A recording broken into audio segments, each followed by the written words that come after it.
기도하는 자리에서 하나님이 위로해 주시고 그 위로 힘입어 결정하고 가는 거, 그건 인생에 더 이상 이것만큼 더 중요한 일이 어디 있겠습니까? 하나님의 인도하심을 기다린다는 거, 누군가에게만 큰 문제가 아니고 우리 모두에게 다 큰 문제일 수 있습니다. 쉽지가 않아요.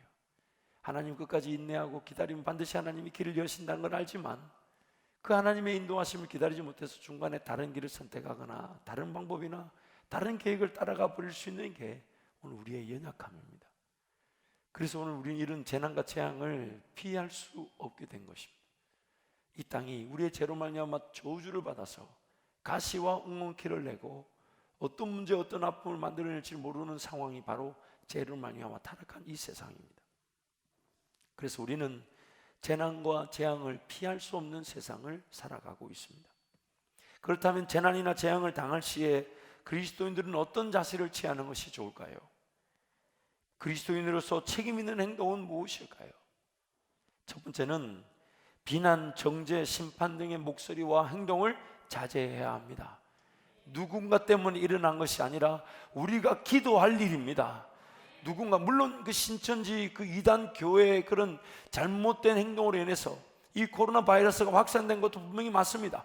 그러나 그들 탓으로 돌릴 것이 아니라 그들을 제대로 섬기지 못한 우리 문제로 하나님께 회개하며 은혜를 구해야 합니다. 비난과 정죄와 심판 등의 목소리와 행동은 자제해야 합니다. 두 번째는 누군가의 책임이 아닌 인류 전체가 죄 가운데서 고통당하는 현실을 직시하고 통감해야 합니다.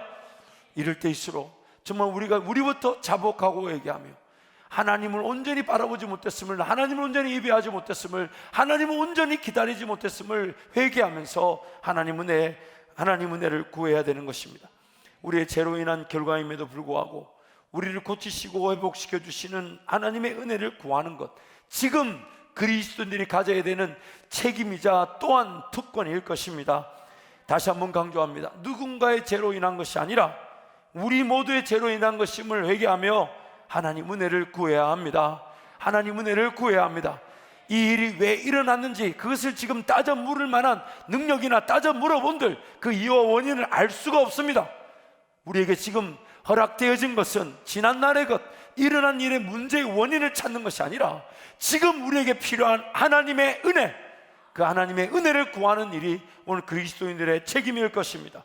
어려운 시국일수록 기도하는 그리스도인들을 통해 하나님께서 이 땅을 고치시고 회복시켜 주시는 놀라운 능력을 우리에게 베풀어 주실 것입니다.